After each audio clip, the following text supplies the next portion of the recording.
குருவிலாம் நீங்க பார்க்கலாம். குருவிகள்லாம் எப்படி தெரியுமா கூடு கட்டுது? அந்த குச்சிகளை எடுத்துட்டு வந்து அப்படி கூடு கட்டும். கூடு கட்டி அதை முடிக்கிற நேரத்துல மழையில் அந்த கூடு கீழே விழுந்து விட்டால் அந்த குருவி மீண்டும் அந்த கூடை எடுத்து வைத்து தொடராது, புது கூடு கட்டும். புதிதாக அந்த கூடை கட்டி மீண்டும் அதை முடிக்கிற நேரத்துல காற்றுல அது கீழே விழுந்து விட்டால் மீன் ஒரு புது கூடு கட்டும். எதுவரை கட்டும்? கூடு கட்டி முட்டைகளை இட்டு அடகாத்து தன் இனத்தை வாழ வைக்கிற வரை அது செய்து கொண்டே இருக்கும். ஏண்டா அதுக்கு தெரிஞ்சது ரெண்டு விஷயம் தான். ஒன்று விடாமுயற்சி, இரண்டாவது வாய்ப்புகள் இன்னும் உண்டு என்ற நம்பிக்கை.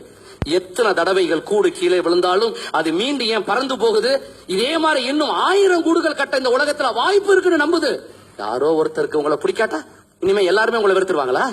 ஏதோ ஒண்ணுல தோல்வி அடைஞ்சிட்டா இனிமே நம்ம நல்லாவே இருக்க மாட்டோமா? யார் சொன்னது? எண்ணங்களை நன்றாக வைத்துக் கொள்ளுங்கள், இல்லைன்னா நம்முடைய சொந்த எண்ணமே நம்மளை ஒரு நாள் கொன்றுவிடும். குருவிக்கு தெரிஞ்சது 2 சட்டங்கள் மட்டும்தான். விடாமுயற்சி, அதனாலதான் அது கூடு கட்டுது. இரண்டாவது ஆப்பர்ச்சுனிட்டிஸ், வாய்ப்புகள் உண்டு. எந்த குருவியாவது 5 தடவை கூடு கட்ட முயற்சி பண்ணி 5 தடவைகளும் கூடு பாதியோடு கீழே விழுந்த உடனே இனிமே வாழ்க்கை முழுவதும் கூட கட்டக்கூடாதுன்னு நொந்து போய் நேரா கிஸ்ஸா சைவைக்கு மேல பறந்து பொத்துண்டு உளுந்து எந்த குருவியாவது தற்கொலை பண்ணி கிடக்குதா? யாரோ உங்களை திட்டா என்னங்க, நீங்க கெட்டவராக இருந்தாலும் உங்களை திட்டுவார்கள். அதே நேரத்தில் அவர்களை விட நீங்க சிறப்பாக இருந்தாலும் உங்களை திட்டுவார்கள். இதான் ஹியூமன் நேச்சர், மறந்துடாதீங்க.